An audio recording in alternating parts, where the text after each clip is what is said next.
mengajarkan bagaimana agar kita bertahan hidup, apa yang kita lakukan, bagaimana kita semestinya untuk melakukan bertahan hidup ini. Jadi mungkin ketika kita makan Ibu Eva, kita tidur supaya kita bisa istirahat. Lalu ada yang kedua, kebutuhan dasar kita itu penguasaan.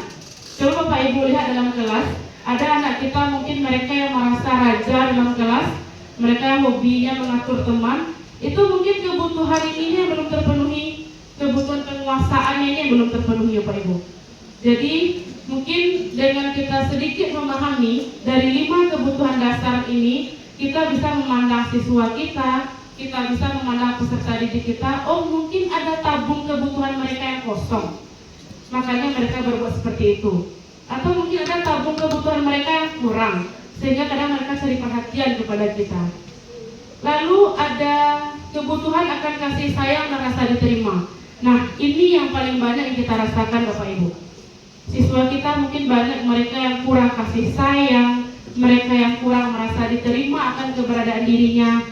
Mungkin mereka sering kena bully, pajak tuh gapuk mana misalnya. Jadi mereka merasa bahwa diri mereka tidak diterima.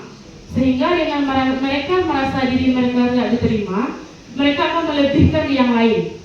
Oh misalnya dia akan cari perhatian gurunya, atau dia ketika merasa ada seorang guru yang menerima dia mau puas kayak ibu tuh. Mungkin Bapak Ibu ada merasakan hal seperti itu. Lalu yang keempat, kebutuhan akan kesenangan. Kebutuhan akan kesenangan ini juga banyak kita lihat kepada peserta didik kita, mereka yang tidak terpenuhi kebutuhan kesenangannya. Sehingga terkadang mereka ketika belajar ada yang jalan-jalan, ketika belajar mereka ada yang tidak fokus, mungkin ada, tapi tidak kita benarkan. Kita kan terkadang takut untuk membenarkan tingkah laku negatif siswa kita di kelas. Namun coba kita lihat ada kebutuhan dasar mereka yang tidak terpenuhi. Lalu yang terakhir, ada kebutuhan dasar kebebasan. Jelas tidak ada manusia yang ingin hidup terkekang ya Bapak Ibu.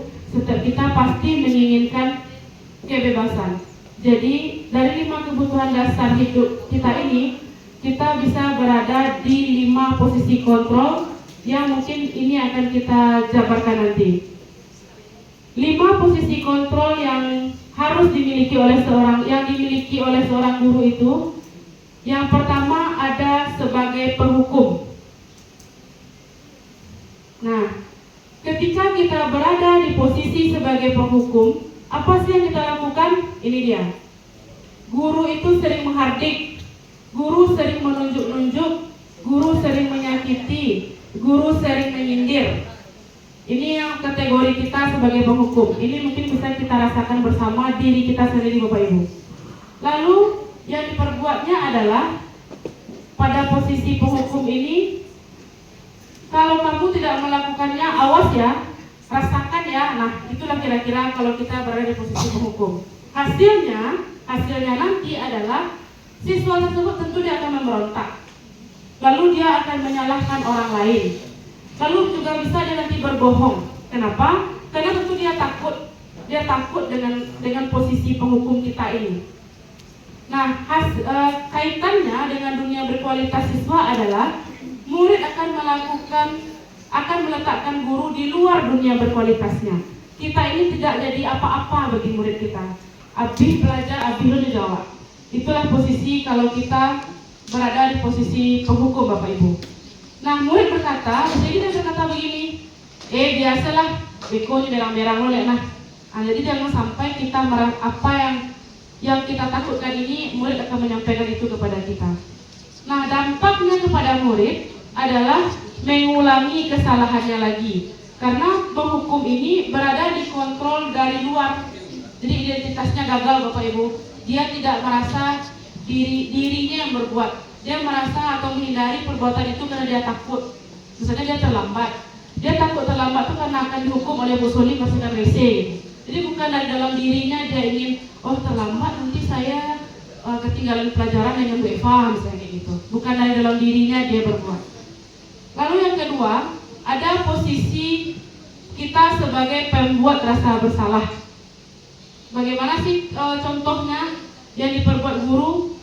Bisa jadi guru itu dia berceramah dan mengatakan, oh seharusnya kamu tidak terlambat, ibu kecewa, awak-awak itu yang terlambat. Itu kira-kira yang disampaikan guru ketika dia berada di posisi pembuat rasa bersalah. Kamu seharusnya sudah tahu, ibu stres melihat sikap kamu, kan anak merasa bersalah jadinya. Ketika kita merendahkan diri atau ketika kita membuat kalimat seperti ini, anak jadi merasa bersalah. Hasilnya, siswa akan menyembunyikan perbuatannya, siswa akan menyangkal perbuatannya, dan siswa juga akan berbohong. Jadi hasilnya hampir sama dengan penghukum Bapak Ibu. Nah, bagaimana kaitannya dengan dunia berkualitas? Dunia berkualitas siswa, maka mereka akan meletakkan guru di dalam dunia berkualitasnya. Jadi efeknya, siswa bisa saja meletakkan kita di dunia berkualitasnya karena mereka merasa bersalah. Mereka hanya merasa bersalah kepada kita itu. Jadi tidak ada dalam dirinya. Bisa jadi dampak kepada murid, dia merasa rendah diri karena guru telah rendah diri gini, karena guru itu telah kecewa oleh dia. Makanya siswa itu merasa rendah diri. Nah, yang ketiga, ada posisi kita di posisi sebagai teman. Identitas ini bisa dikatakan berhasil atau sukses karena namun kontrolnya dari luar, masih belum dari dalam diri siswa tersebut. Karena apa? Dia mengharapkan imbalan dan dia juga tergantung kepada orang lain. Nih, bisa kita lihat guru yang meletakkan posisinya sebagai teman itu dia akan membuatkan alasan-alasan untuk muridnya, nyobelanya anaknya. Itu contohnya bagi yang guru yang meletakkan posisinya sebagai teman. Guru juga sering berkata begini, ayolah kamu lakukan ini demi ibu. Jadi bukan karena dirinya, tapi karena ibu yang memintanya itu. Atau guru juga berkata begini, masa kamu tidak tahu? Ingat tidak, ibu pernah membantu UP-nya anak muridnya balikannya pernah nolong apa gitu. Jadi hasilnya yang ditimbulkan itu adalah ketergantungan. Siswa akan merasa ketergantungan dengan ibu itu karena dia menganggap si ibu atau si bapak yang menjadi temannya ini itu adalah tempat dia bergantung. Jadi apapun masalahnya dia bantu ke ibu itu. Nah, kaitannya dengan dunia berkualitas anak, murid meletakkan guru sebagai orang yang sangat penting di dunia berkualitasnya. Sehingga kenallah nanti nilai-nilai kemandirian dalam diri siswa yang sebenarnya mereka bisa mengembangkan. Nah, muridnya berkata, dan dampaknya kepada murid itu adalah yang pertama, muridnya jadi lemah, tidak mandiri, dan tergantung. Lalu yang keempat posisi kontrolnya adalah sebagai pemantau. Guru yang berbuat sebagai pemantau itu akan menghitung dan mengukur. Dia sering akan mengaitkan dengan peraturan. Nah, gurunya akan berkata, apa peraturan? Sering bertanya itu, apa peraturan kita? Bagaimana disiplin sekolah kita? Jadi akan dikaitkan dengan itu, karena posisinya sebagai pemantau. Hasilnya, siswa itu dia akan menyesuaikan diri bila diawasi saja. Bila ada bosolinya namun pakai topi, tiga nak dibuka. Atau bila ada peraturan sekolah yang tak boleh rambut panjang, menghindar dari Pak Al atau dari tim GDS. Lewat dari situ ditutup topinya balik. Jadi tidak dari dalam dirinya. Mereka itu berbuat jika diawasi. Lalu kaitannya dengan dunia berkualitas, murid meletakkan guru, peraturan, dan hukum di dunia berkualitas mereka. Jadi mereka memasukkan guru, peraturan, dan hukuman itu dalam dunia mereka masing-masing. Lalu dampaknya terhadap murid adalah menitik beratkan pada sanksi. Jadi mereka berharap hadiah apa yang akan diperolehnya. Oh, ketika mereka membuat PR, ketika mereka membuat tugas dengan baik, oh hadiah apa yang mereka harapkan. Jadi itu efek dari kita sebagai pemantau. Nah, yang terakhir, identitas yang dikatakan berhasil itu nanti siswa dapat menghargai dirinya sendiri jika posisi kita sebagai guru adalah terletak pada manajer. Kenapa? Karena di manajer ini dampak yang kita harapkan nanti adalah siswa ini dia bisa mengevaluasi dirinya dan bagaimana cara dia memperbaiki dirinya. Tentu tidak ada siswa kita yang tidak salah, Bapak Ibu. Bagaimana guru menjadi manajer ini? Yang pertama, dia mengajukan pertanyaan-pertanyaan. Dia sering mengeksplor Misalnya siswa kita sudah salah, mereka mengeksplor bagaimana pendapat siswa tersebut. Oh, kalau terlambat, menurut kamu terlambat itu bagaimana? Jadi posisi gurunya sebagai manajer gitu Bapak Ibu. Nah, apa yang dikatakan guru ketika dia sebagai manajer posisinya, apa yang kita yakini atau apa yang bisa kamu kerjakan untuk memperbaiki masalah ini. Jadi kita kembalikan kepada dia. Tidak dari kita sebagai guru, kita minta kepada anak mereka untuk menyadari kesalahan apa yang mereka lakukan. Hasilnya tentu akan menguatkan pribadi anak ini.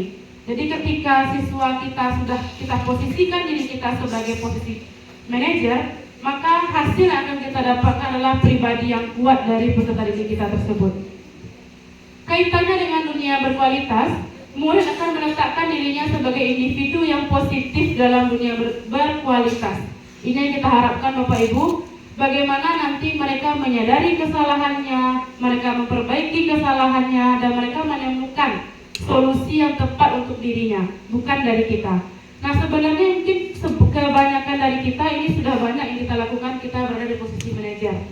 Karena dari 5 posisi ini, mestinya seharusnya kita berada di posisi manajer. Namun mungkin kita sudah tanpa kita sadari kita telah berada di posisi ini gitu Bapak Ibu. Karena kurikulum Merdeka pun mengajarkan kita untuk bagaimana menjadi posisi seorang manajer ini.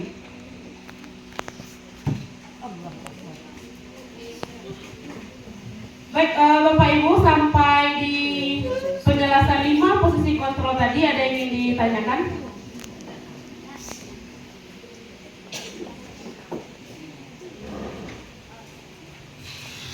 Nah, ini contohnya ketika kita mengatakan ini kepada siswa, saya kecewa sekali dengan kamu. Berarti kita berada di posisi pembuat merasa bersalah. Ketika pernyataan kita, kamu tidak pernah benar melakukannya, itu kita berada di posisi penghukum. Ketika kita berkata begini, ayolah lakukan demi ibu, lakukan demi bapak, itu berada di posisi teman. Apakah kamu mendapatkan stiker bintang hari ini kayak di TK-TK? Nah, ini kita sebagai pemantau karena kita memberikan hadiah. Nah, bagaimana? Ini dia yang di posisi manajer. Bagaimana kamu bisa menyelesaikan masalah ini? Jadi kita kembalikan kepada siswa tersebut. Baik Bapak Ibu, terima kasih atas segala perhatian kita. Nah, untuk terakhir, ini adalah tugas yang mesti kita buat hari ini. Nanti buatnya di kertas tikinan yang dibagikan. Posisi kita paling sering berada di mana Bapak Ibu? Nah, jadi silahkan Bapak Ibu tuliskan dan tuliskan contoh keadaannya. Bagaimana misalnya contoh dari penghukum, keadaannya pada suatu terlambat gitu. Jadi silahkan Bapak Ibu diisi mungkin dalam waktu 5 menit saja.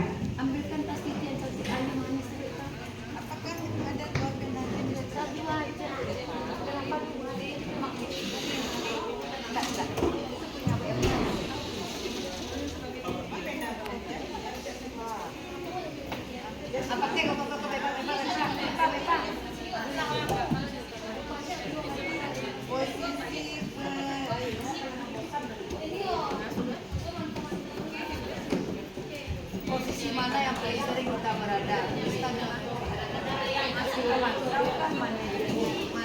Manajer kan, teman kan. Sorry, kalian yang menjadi mana pemantau, mana yang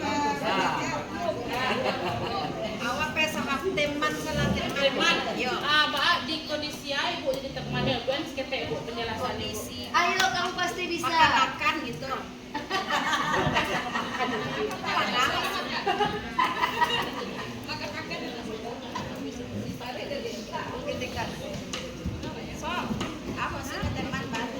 Kalau teman, Ibu misalnya cok mereka bicara, yo, aku sisi Ibu pernah misalnya anakku pernah terlambat, lalu Ibu jalehan, kok terlambat jolai, besok jangan terlambat jadi Ibu, kayak gitu Bu. Jadi memang posisi diri kita itu sebagai teman dia, jadi dia nyaman sebenarnya sama kita Bu. Tapi efek jangka panjangnya tidak bagus. Iya. Iya, dia jadi tergantung. misalnya si batu tergantung mana ke GK. Kalau ada GK di sekolah doang gitu.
Bapak Ibu yang sudah selesai bisa tolong tempel di depan.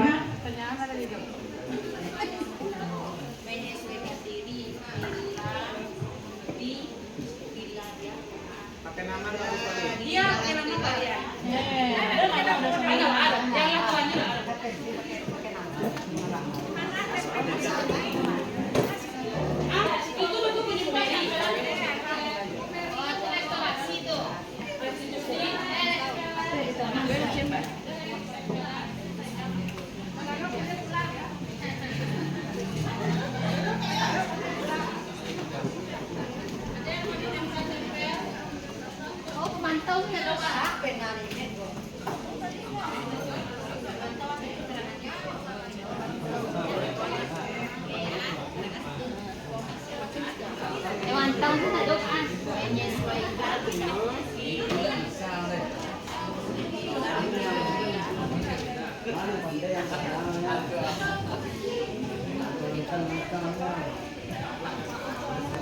Silakan Bapak Ibu yang sudah selesai bisa tempel di sebelah kanan.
Baik Bapak Ibu, mungkin nggak apa-apa ditempel aja lagi. Tidak ada nanti jawabannya benar salah. Silahkan Bapak Ibu. Karena pada dasarnya semua kita telah melakukan posisi ini, jadi silahkan Bapak Ibu. Ada bisa di pengbuku, Iya. bisa di teman, pemantau. Kita bisa ke lima-limanya Bu Tuti. Tapi yang tadi yang mana? Jadi kita paling seringnya di mana? Mungkin bisa kita bacakan beberapa dari yang sudah dibuat ini. Kebanyakan kita ternyata menjadi pemantau. Betul, kita jadi pemantau. Rata-rata kita banyak jadi pemantau. Salah satu contohnya Nih, karena ketika anak melakukan pelanggaran, kesepakatan kelas diberikan sebagai sanksi. Yang kedua, untuk memotivasi peserta didik yang sering memberikan agar sering memberikan reward. Jadi salah satu alasannya kenapa kita jadi memantau, ya karena itu adalah jurus itu kita Bapak Ibu. Jadi mungkin ke depannya kita semua bisa sama-sama belajar untuk menjadi posisi seorang manajer. Karena dari sekian banyak, posisi yang paling bagus itu adalah posisi sebagai seorang manajer. Mungkin hanya itu yang akan saya sampaikan. Terima kasih atas perhatian Bapak Ibu.